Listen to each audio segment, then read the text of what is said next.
Started. I'm Chelsea Schwartz with the Health Quality Council here in Saskatchewan, joined by Riley Woodman offering tech support this morning. So if you do run into any issues this morning or have any questions, he'll be also monitoring the chat so he can help you out. Before we get started, we like to open our sessions with an acknowledgement of the land that we're meeting on today. So the Health Quality Council is situated in Saskatchewan, which is located on Treaty 6 territory and the traditional land of the Dakota, Lakota, and Nakota, and is homeland of the Métis. We pay our respects to the treaties that were made on this land and acknowledge the harms and mistakes of the past and that are still happening. We are committed to moving forward in partnership with Indigenous nations in the spirit of reconciliation and collaboration. And I know that I've offered the insight a few times over the past 14 months of this pandemic and how grateful I have been to live here in Saskatchewan with the amount of land that we have and the amount of personal space that we have. So if you know the land that you're meeting on today, we invite you to share that in the chat. And so for anyone who may be new to our QI Power Hour sessions, just a note that they are recorded and made available on our website following the session. So if you have to slip out at any point today or want to share this recording with colleagues after the fact, we welcome you to do so. While you're on our website, we also invite you to sign up to our QI Power Hour email distribution list. And this will make sure that you don't miss any of our upcoming sessions and get notified right in your inbox when we've scheduled something new. And we've been delighted to see the spread of QI Power Hour over the past couple of years, not only in our home province of Saskatchewan, but also throughout Canada and in fact, across the world. So we thank you for wherever you're joining us from and whatever organization you're joining us from today and your commitment to improving the systems that you're each part of. So we'll be relying on chat today for our Q&A session. So just to get us started and make sure that everyone knows where the chat is located, we'll just get you to click on the message bubble on the banner at the bottom of your screen, and this will launch the chat panel to the right-hand side.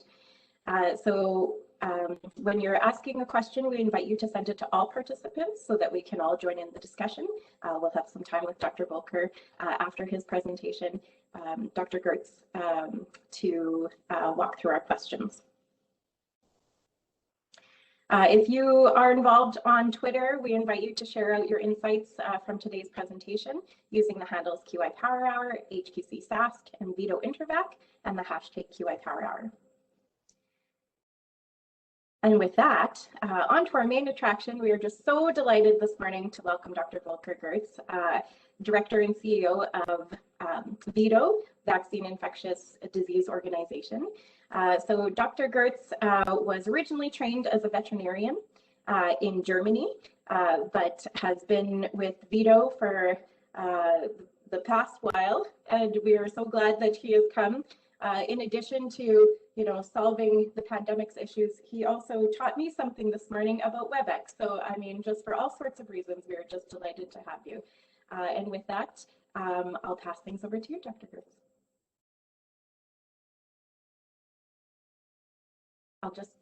I'll just invite you to unmute your line. Yes, see, that's what I learned about WebEx after all these calls.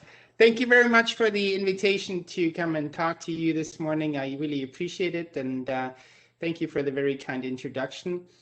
So just checking in on the sound. Does this work okay? Can everybody hear me okay? Yeah, sounds great. Okay, so then we'll just, oops, there we go.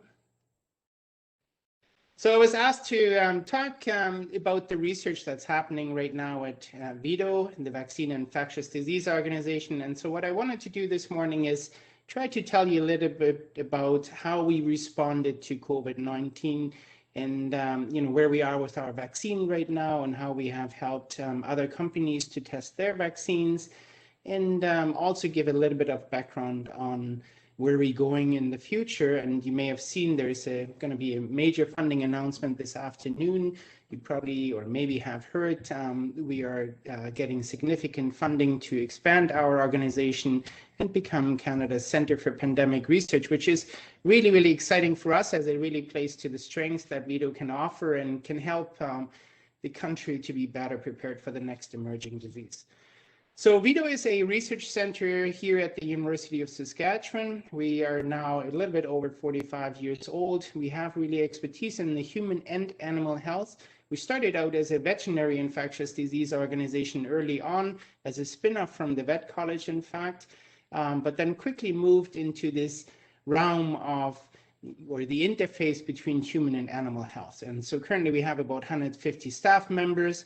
But I think important in the context of all of this, what's going on right now and the discussion of where we want to go, we operate already Canada's largest high containment facility, which you can see in the background on the slide here, and I'll show you more of that. This is one of the world's largest level 3 containment, level 3 plus, in fact, level 3 containment plus facilities in the world. There's only a few others that are slightly bigger, but it's quite amazing to have such a facility here in Saskatchewan.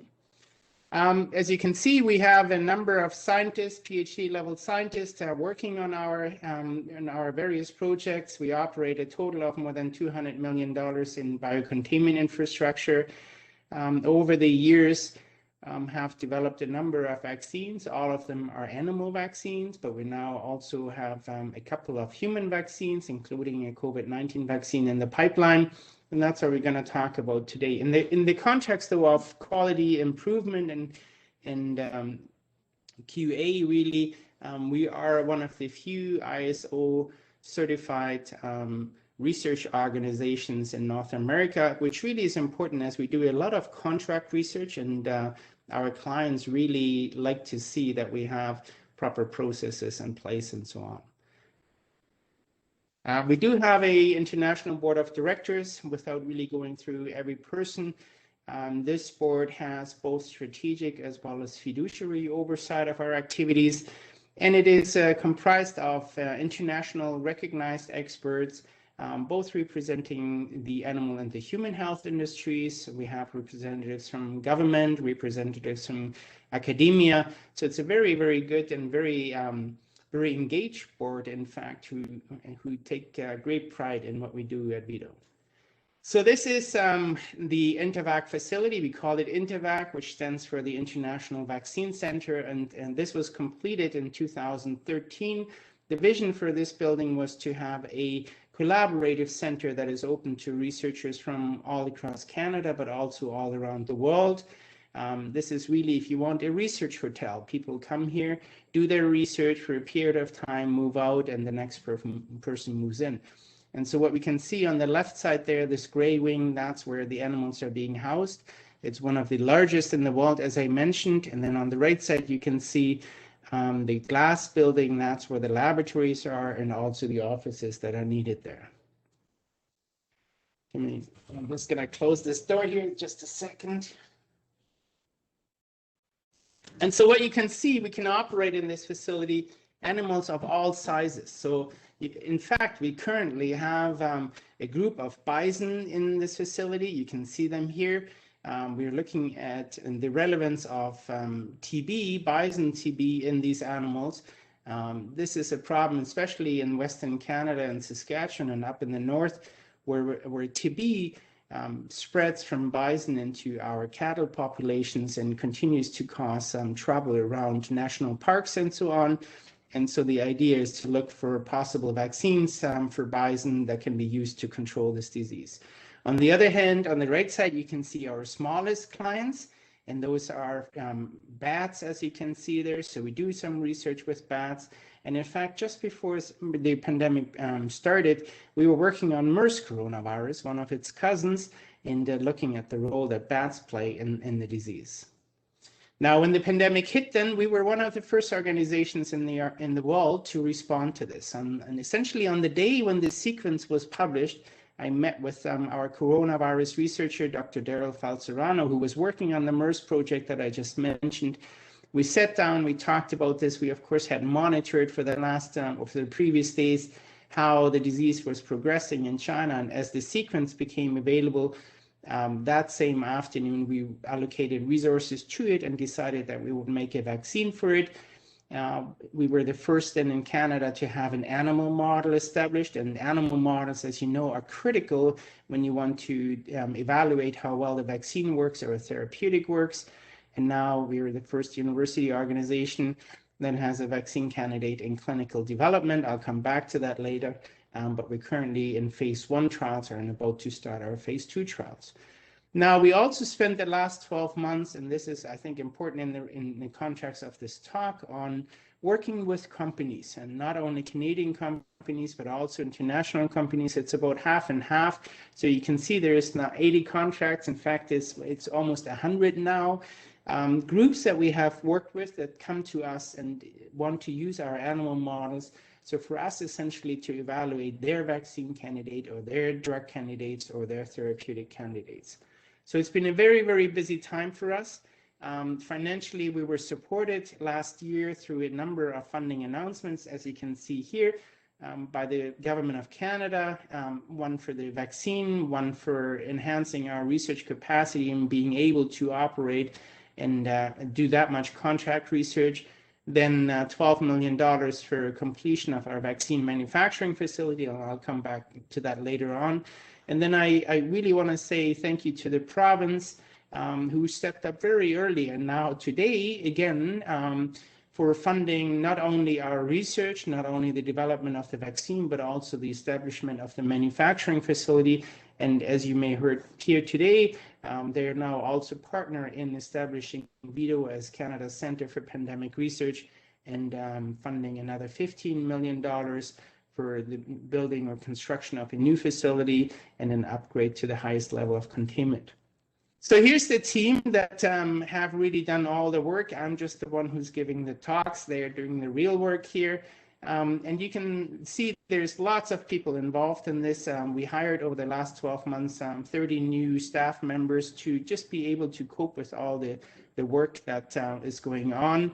I think I would like to point out here that not only have we worked within the organization, but we also have a lot of very exciting collaborations with members within the campus community. So you can see researchers at the vet college, at the College of Medicine and Dentistry, even in agriculture and toxicology and so on.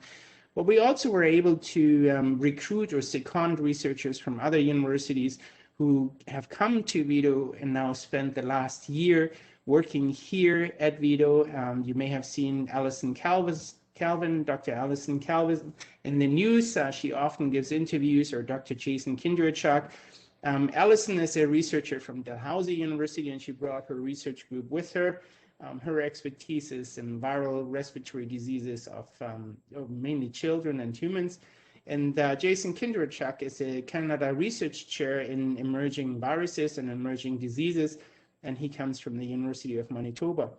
So very exciting for us to be able to have these local, national, and I didn't show in the slide here, a lot of international collaborations as well, which of course you need as we are globally trying to deal with this pandemic. We also early on made our facility available to help our frontline healthcare workers. And so this is an example here showing a process that was established here at VIDO to decontaminate used N95 masks that are being collected in the ORs and hospitals across the province, then being shipped to VIDO. And you can see our student volunteers there hanging these masks in something that we set up here, all these chains and so on. The idea is that now they're being exposed and decontaminated with vaporous hydrogen peroxide. And so they can't touch each other during the process. And that's why our students are going in, and technicians for that matter, going in, hanging all these masks. And then after a run of the sterilization, they're going in then afterwards, collect them all, and then they're shipping them back for the SHA. This is a process that we established very early on, and one of the first in Canada, and then has been followed now by many other hospitals across the nation. And we continue to do it every week. We're now sterilizing thousands of masks that are available to the SHA in case it's needed, or in case this third wave is getting even bigger. Now, in terms of contract research, as I mentioned, there is more than 80 contracts that we have worked on now. You can see everything from looking at new antivirals, therapeutics, and also vaccine candidates. And what really helps there is, as I mentioned, we are ISO certified, so we have a dedicated contract research group that ensures that the quality of the research meets the requirements of our clients. We do have certified project managers, certified processes, and so on that are in place to ensure that our contracts are done properly. Now, when it comes to the development of the vaccine, here's just a few slides on the approach that we are choosing, and I know that many of you are probably more familiar with all of this than I am. So just on a very high level, very briefly, we all understand this is the virus, and these yellow structures on its surface, the so-called spike protein, is used by the virus to attach to the cells in our respiratory tract. It's the spike protein that is being recognized by the immune system and used by the virus to bind, as you can see here on the right side, bind to the cell surface receptor up here. And so the strategy for all of our vaccines at the moment is to block this binding. So we call that neutralize the virus. So we're looking for neutralizing antibodies that can prevent this step here, and then also induce a sufficient T cell response, so the other arm of the immune system, to rapidly kill these infected cells so that what you see here is not happening. So normally a virus gets into a cell, takes over the cell machinery, and then its own purpose is really to make as many copies as possible. So the strategy that the immune system follows in situations like that is to prevent the attachment of the virus to the cell, so hoping that it doesn't get in. But once it's in, it recognizes it as now infected, and then it tries to destroy the cell so that this doesn't happen, the replication of the virus, the making the multiple copies of the virus. So the strategy of the immune system is to destroy these cells as rapidly as possible. And of course, this is happening in our airways and then also in other organs. And you can see, so these are the epithelial cells. Here's the outside, here's the air that you breathe in. There's your mucus layer and the cilia on top of it. And then these are the epithelial cells where the virus initially attaches, gets in, and then once it makes more copies of itself, it systemically spreads them through blood vessels and so on. So most vaccines that we currently have are focused on preventing what I just showed you, preventing the binding of the spike protein, this yellow structure on the surface of the virus, to the cells. And there's various strategies on how you can do it, but they all aim essentially at targeting the yellow protein here, the spike protein. And so just to give a few highlights here, so the Moderna or the Pfizer vaccine, they're just essentially using the RNA, the genetic code that encodes for the spike protein, and that's being injected in your body. Then the body makes a yellow protein first, which is then recognized by the immune system as foreign, and then we mount the immune response against it. You can also deliver it via a vector, so this would be the adenovirus, this would be the Johnson & Johnson or the Oxford vaccine, for example, that deliver then this genetic code and coding for this protein. Or you can inject the whole protein itself, and that's what VIDO is doing, or Novavax companies, or Medicargo, for example, in Quebec. And this is a proven technology that in our mind has a lot of advantages in that this technology of what we call the subunit protein vaccine is what we are using for our childhood vaccines. So the DTaP vaccine, for example, diphtheria, tetanus, and pertussis is all subunit proteins. The hepatitis B that we all have received is subunit proteins. So this is a common strategy that has a number of advantages in that it doesn't require complicated storage and transport, -80 cooling or any of that. And it also has an excellent safety record, as it has been now in decades in use in humans. And so again, as I mentioned, the idea is that you just, by inducing immune response now, prevent the entry of the virus into the cell. So here's what VIDO is working on, without really going into great detail, but this is what is called the spike protein, the yellow structure that I showed you before. We're focusing on a sub-region of this, the so-called S1 subunit. So this, Yellow protein has a number of different subunits. We're focusing on one of those. And then we're using 2 adjuvants to formulate it. And adjuvants are molecules that make you feel the pain in your arm when you get injected, the redness and the swelling. And what it does, it's enhancing the immune response to the vaccine. It stimulates the immune system. It presents what we call danger signals to the immune system, which then gets it activated and respond to your vaccine. And so VIDO is currently working on 2 vaccines here, one adjuvant that we developed ourselves, and that's beginning now the clinical trials. And this one here is a commercial adjuvant that we're getting from a company in France, and that is already in clinical trials and will soon go into phase 2. And so each of them has their advantages, and so we have a strategy of how we feel that while the one maybe induces more T-cell responses, the other one might be easier to produce and manufacture and transport, and so therefore it has advantages of maybe being used in low and middle income countries. So where are we? As you can see here, so phase 1 is really where we are at the moment. What you can see up here in very brief are the typical timelines of how a vaccine gets being developed. So the exploratory stage, which is what we call our research, the discovery research, that often takes months to, if not years. It involves the use of animals. So this is the preclinical phase here.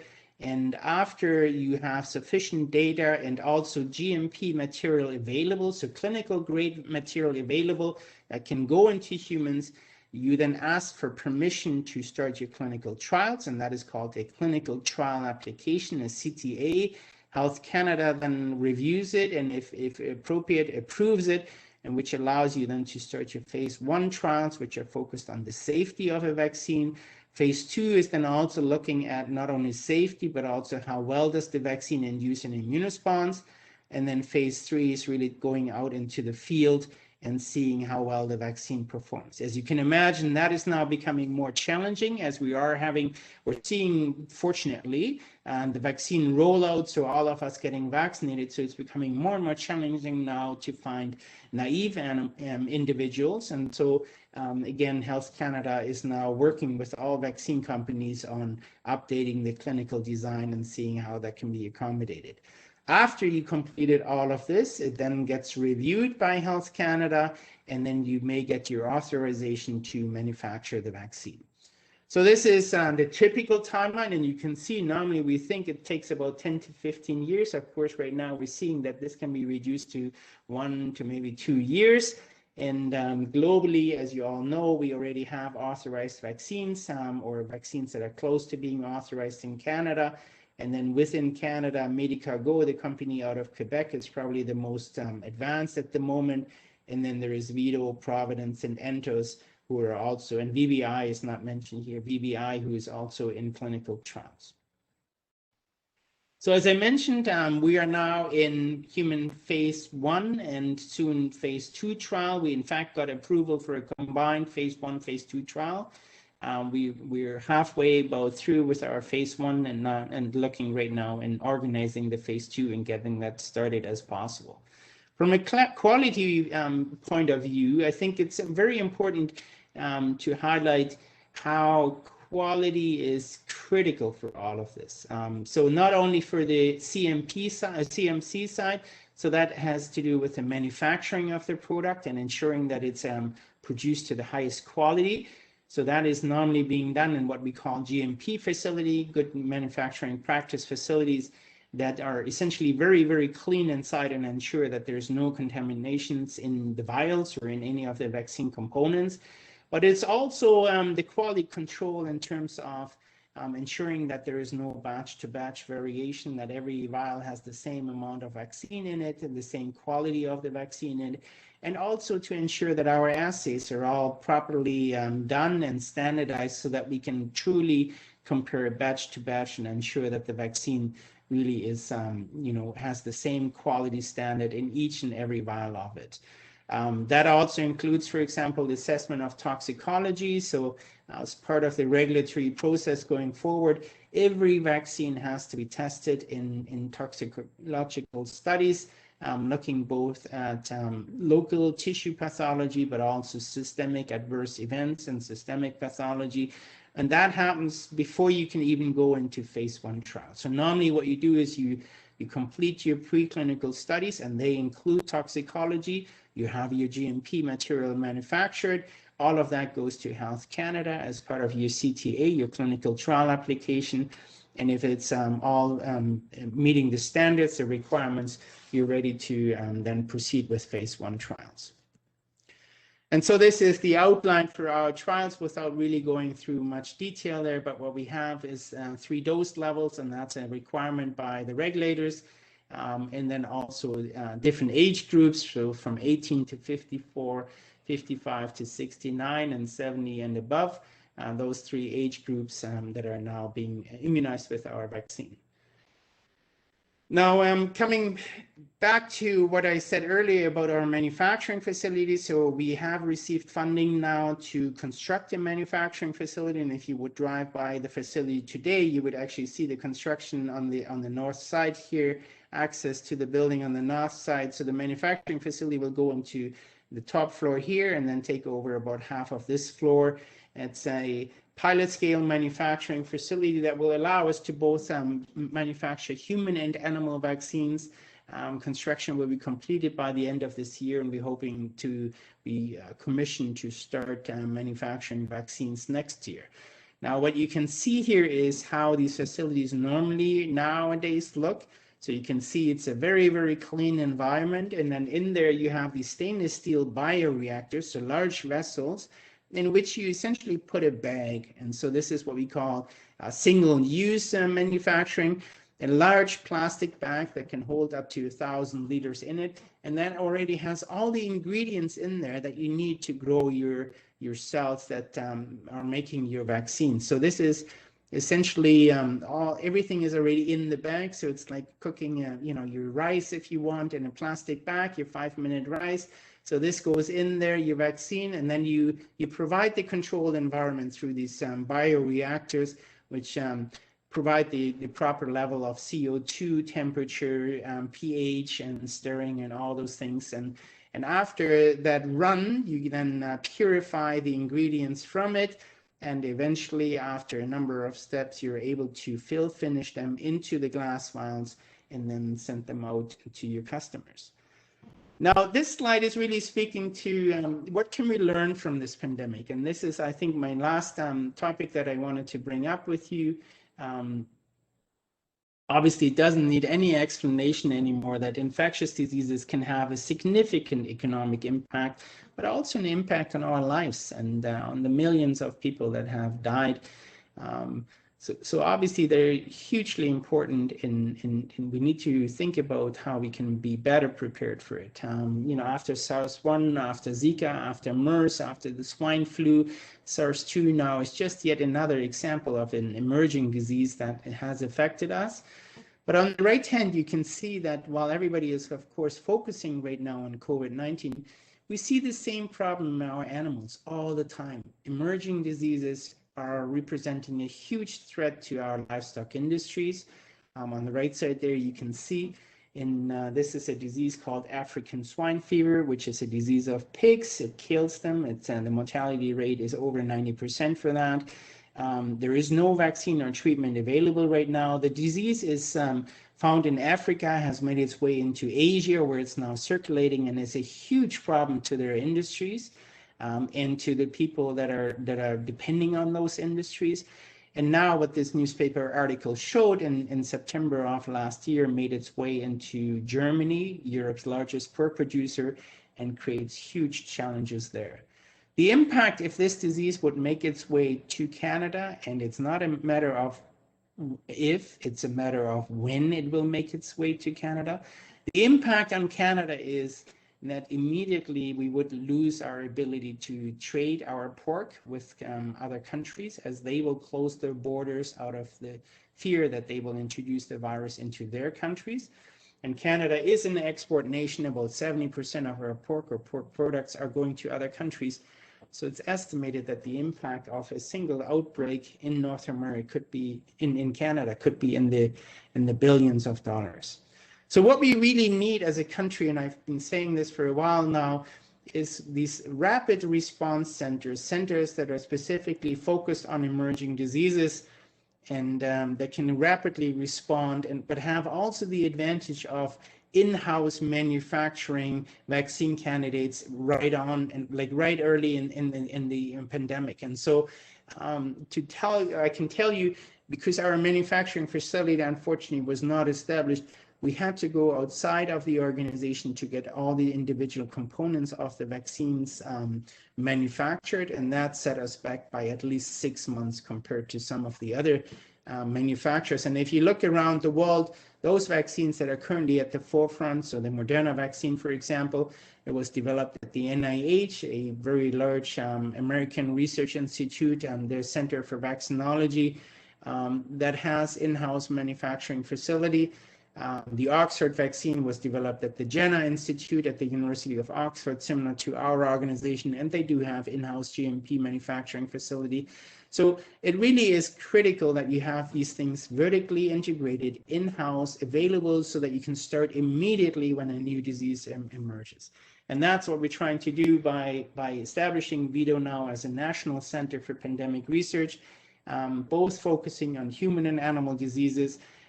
By adding a new facility, we will be able to house a wide range of animals all year round, not only for short experiments, but all year round, including, for example, bats or insects or ticks and so on, reptiles, animals from which we now see these diseases jumping into humans. And by having our in-house manufacturing facility, we're then able to immediately begin clinical trial, the manufacturing of clinical trial or clinical grade material, and then also in the long term start manufacturing vaccines. So my last slide is really on showing you where I see the field going and where VIDO, of course, is going as well. And this is really the question: why do we always have to wait until the disease breaks out? Why can't we be predicting what the disease may look like? And so here you can see normally after a disease breaks out, it takes about 10 to 15 years for us to come up with a solution for it. Now we see that even with or especially with large amounts of money thrown into vaccine research, we can accelerate this to maybe 1 or 2 years. However, I don't think we will have the funds to do this for every emerging disease, so this is not happen. This is not going to be our normal way of making vaccines in the future. But the question is really, why can't we predict what the next pathogen may look like and make vaccines in advance to that, have them ready, stockpiled, and even tested in clinical trials to be then able to rapidly deploy vaccines to the first site of an outbreak. So in other words, having an airplane sitting in Geneva, there is a new outbreak in Wuhan, an airplane takes off with 20 million doses of vaccine on it. We could have vaccinated Wuhan and the area around Wuhan, and hopefully very likely reduce the global spread of this disease. And so I would argue with you that the science is there to predict what the next pathogen might look like. And this is really a combination of our advances in structural biology, seeing and understanding how these viruses and bacteria look. And then also an advance in bioinformatics using computers to predict where the next mutation may look like, and then test in animal models whether a vaccine for such a new disease might work or not. And so this is really where VIDO is engaging now in looking how we can better predict what the next disease might be and start thinking and developing vaccines even prior to this outbreak. So with that, my last slide is to just acknowledge again, as I did earlier already, the government of Canada and the government of Saskatchewan in particular for funding the research that's happening at VIDO, but also all the private donors who over the last few weeks have made great donations to the organizations, and a lot of small donations have come in as well. So we're very, very thankful for that, and looking forward to, with everyone in Saskatchewan, establish Canada's Centre for Pandemic Research right here in Saskatchewan. Thank you very much. Thank you so much, Dr. Gerdts. That was fascinating. That was just a fantastic presentation. We've already had a number of questions come in through the chat. So I'm not sure if you see the chat panel on your right-hand side there, but I can read you them out as in the order that they came in. And we'll invite others to contribute their questions. So we have about 25 minutes left. So we'll ask you as many as possible within that time frame. So I'll get started with the first one here. Speaking of quality and regulatory aspects, there is an article in the Leader Post today discussing concerns regarding the American lab producing the AstraZeneca vaccine, which adds more distress for people in the province. Could you speak to this concern at the end of your presentation? So I haven't seen the article in the Leader Post, but I'm assuming this is regarding the emergent facility that is making the AstraZeneca or the Johnson & Johnson. Oh, interesting. Okay, I've not seen that article. There was also some concerns about a facility that has produced the Johnson & Johnson vaccine, the emergent facility. I can't really comment on this, to be honest, without having read this article. But I think, you know, just in general terms, I think it's critical that we ensure that all these vaccine manufacturing facilities are operating at the highest quality standards, and that we have quality systems in place to ensure that everything that is getting or is being produced in these facilities meets those requirements. And I can tell you for our own, it's a very complicated process to get a quality management system for a facility like ours established. And so this is why a year in advance, we already have hired the individuals that are now doing exactly that, setting up the quality management system. I'm sorry if that maybe didn't exactly address the question, but I didn't unfortunately read the article. No problem. Thank you. The next one that's come in, given ongoing mutation of spike protein, it is anticipated that SARS-CoV-2 transmission in humans will continue. Are there disadvantages or advantages of the different vaccine technologies to consider with respect to an ongoing need for vaccination? Yeah, isn't that terrible? I gave a talk and I didn't even talk about the variants at all. Yes, of course, this is a great question, and thank you for bringing this up. I don't know what's going on. I completely omitted that. So, of course, we're seeing now variants of concern, and that's a huge issue as we all, experiencing it. Vaccines will have to adjust to those new variants. However, they are not all the same. And so what we at VIDO, for example, are doing right now, we are one of the few places in the world that already have the UK variants, the South African variants, and now also we're getting the Brazilian variants. And we're testing how well our vaccine protects against these different variants. And we can see differences. There's some, like the UK, the 117, for example, looks like all vaccines are performing very well against that one. Whereas for some of the Brazilian and South African variants, maybe it's not as good as it is for the original Wuhan virus. But again, I think at the moment, I would still be fairly confident to say that all vaccines are still inducing a good level of protection against all of the variants. However, we are starting to see differences. Some variants are better protected than others. And so maybe coming to the second question there, so how do we address this? I think the two strategies to protect against these variants in the futures are to make sure that the vaccine induces a very broad immune response, especially a T-cell response. And so when it comes to the different vaccine technologies, so those that use adjuvants like a subunit vaccine, for example, that specifically stimulate T-cell responses are very, very potent. The RNA vaccines are also good in using T-cell responses. So those technologies certainly are good technologies, and the other thing is to quickly update the vaccine antigen, so the spike protein in the vaccine. We've done that with our vaccine already, that we have included some of the mutations that we're finding in the UK and in the South African strains or variants. And RNA vaccines, of course, have the advantage that you can quickly upgrade them and make new vaccines in a short period of time. Thank you. One of the premises that we often use in quality improvement is to learn from our past experience. So to come out the other side and look back and say, is there anything we would do differently? So we have a question here that's kind of along those lines. Hindsight is often 20/20, and as you shared, we're continuously learning throughout this pandemic. If you could go back to the beginning, what do you wish you had known at the beginning of the pandemic that you know now? And is there anything you would have done differently as a result? So I think we at VIDO found ourselves, unfortunately, in this situation where we didn't have our in-house manufacturing facility up and running. And to me, that was the biggest setback for us. We were starting out so quickly, and I can say that with confidence because we attended these weekly conference calls, these expert group meetings organized by the WHO. And so we could compare what other people were doing in the country. Just a minute. We could compare and that was just my daughter. We could compare how other people were doing and what we were doing. And so I can say with confidence that we're one of the first to have the ferret model established, one of the first to have the hamster model established. It took us 4.5 weeks, and we had a vaccine manufactured in the lab to show in animals that it actually works.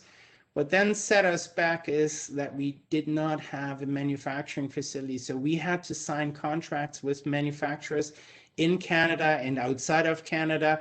And that is just a long process that is sometimes frustrating, and that contracts need to be reviewed by lawyers and so on. And you can only accelerate the research so fast when then the legal side is slowing it down. And so in hindsight, I think the biggest disappointment was that our in-house manufacturing facility was not up and running.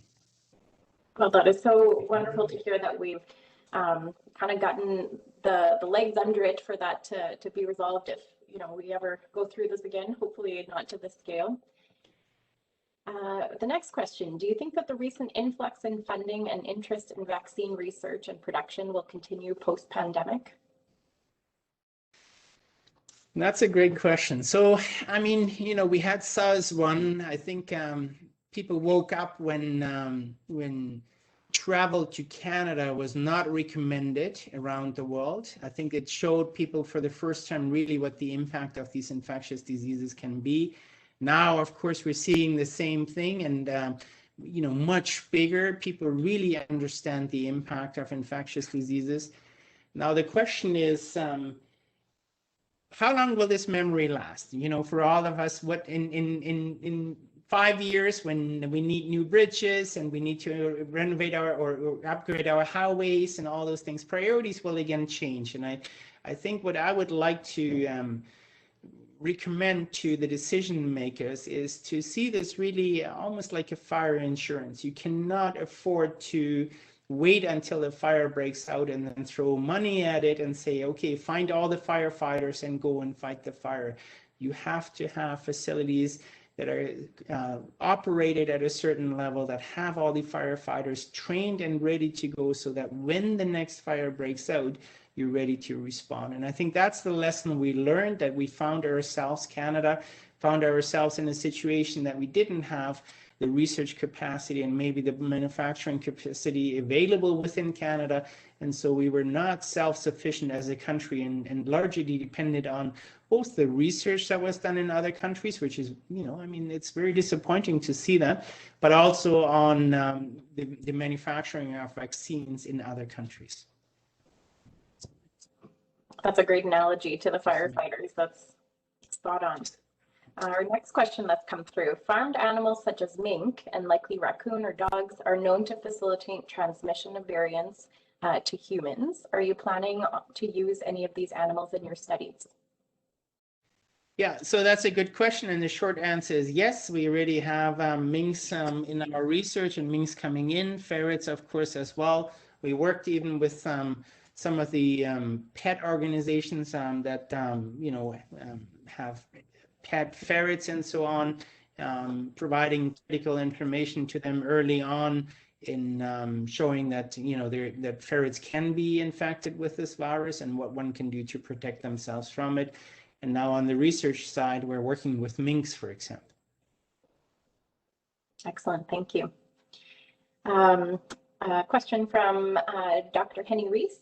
Yesterday was Earth Day, and we are planning to address the global warming in a more proactive way as a country and society. Many of the pandemics have a link to animals and animal farming. what is your take on taking an inclusive look at global warming, the environmental impact of animal farming and pandemics, and encourage a more whole food and plant-based lifestyle to prevent global warming, improve population health, and prevent pandemics? So that's a great question, and it's way above my pay grade. Of course, all of this fits into the global climate change discussion. I think what we're seeing, or the reason why we're seeing more emerging diseases, has really to do with habitat destruction and more interactions or more contacts between wild animals and humans, whether that's through bushmeat, through hunting, or through other means. And so, of course, all of that is ultimately linked to how we do things in industrialization of our industries, whether it's agriculture or animal or farming and so on. So of course the question is right, it's all connected largely together, but I think seeing the emerging diseases is a consequence of some of these things that I just mentioned. And we have a follow-up that's come through to an earlier question. The question of whether some vaccine technologies will increase risk of serious adverse events if used repeatedly. So there is really no information to support that at the moment. All vaccine technologies are safe, and even the concerns about the blood clots with the AstraZeneca and potentially with the Johnson & Johnson is very early right now. There is that's evidence. There's no causality proven at the moment. I think all the steps are taken or steps of precaution. And until we better understand, at the moment, there is no suggestion that any of those would cause serious adverse events if used repeatedly. Perfect, thank you. So it looks like we were able to get through a lot of our questions. So I'm going to put the call out once more. If there's any questions that have burbled to the top for you, we invite you to share them in the chat. As you're thinking through your questions, just a couple of wrap-up slides here. So Dr. Gerdts, as a very small token of our appreciation, we are delighted to send you some of these lovely socks. Awesome. They're very coveted, and you have to earn Nice. them, so you have earned them. They Thank you. belong to a very small number of folks who have either worked at HQC or presented on QI Power Hours. So if anyone else would like to get their hands on a pair of these highly coveted socks, we invite you to become a speaker and share with us your improvement story, or and join our community to help us learn. In the spirit of continuous improvement, we do want your feedback on today's session. So you'll notice at the close of our session that you will be prompted with this message. Just so you know, this is a trusted site, and we'll encourage you to click through and share your feedback with us on your experience today. And before we let you go, we just want to let you know what we have on tap for next month. So as you know, QI Power Hour is a monthly offering. So our next session is scheduled for May 28th. Same bat time, same bat channel. And we'll be joined by Glenda, Carla, Sherry, and Jocelyn, who will be talking through problem solving. So some approaches to problem solving. We invite you to think about a challenge that you're currently working on and have that in mind to come to the session. They'll be talking about the difference between simple, complicated, and complex problems, dive into a couple of types of complex problems with examples, and understand how we come to conclusions and explore better ways of doing that. So I'm just going to check the chat here once more.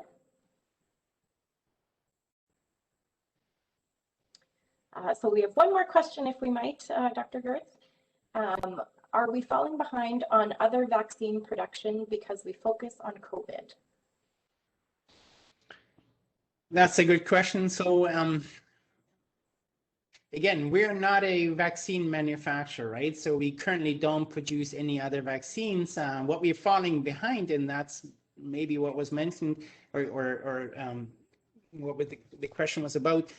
We are falling behind in our research. Over the last 12 months, we really focused on COVID-19. The university was also closed, and really only research on COVID-19 was permitted.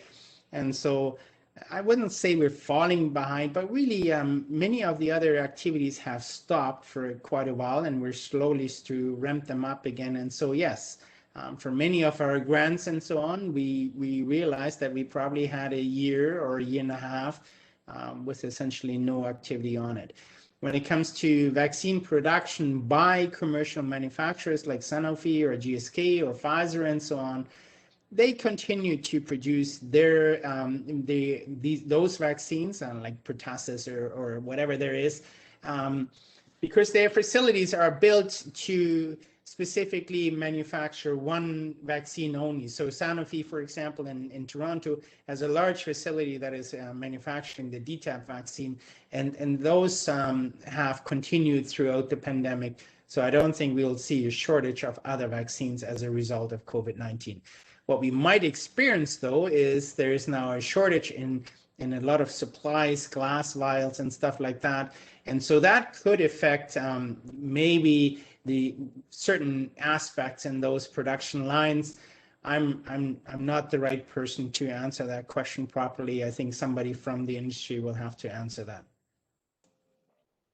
Thank you. The concept that comes to mind is if everything's a priority, nothing's a priority, right? So I think that right. Now over the world, COVID has become the priority collectively. So there's some trade-offs with that. Another question that we've had come through, can you comment on the benefit of the proximity and scope of the U of S campus to the development of your research? And are there additional opportunities coming?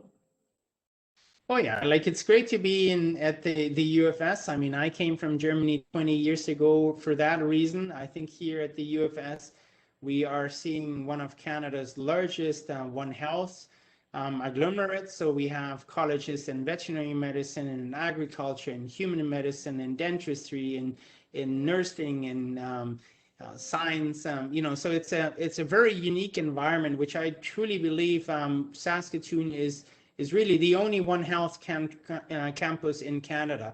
And so that's really an area that, you know, it's one of the signature areas, but it's an area where we should really, you know, play ourselves up a little bit more. And then with the synchrotron, there's of course the ability to, in which we did early on collaborate on structure and, you know, looking forward in what I talked about, how we can predict what the next vaccine might look like or the next pathogen might look like. There is huge centers on campus, whether it's the CLS or biochemistry, structural biology, and so on, who have great experts in structural biology. And that's, I think, you know, there are a lot of those collaborations are ongoing right now, and that's why I think we will be very successful in the future. Thank you, Dr. Gerdts, for reminding us just how much we have to be proud of in our province and in our own backyard. So this was a great start to our Friday. I think we've exhausted our questions. So thank you once again for making the time to join us. We appreciate it. Thank you very much. Well, thanks, everyone. I wish you well on your Friday. Have a good weekend and stay safe, everyone.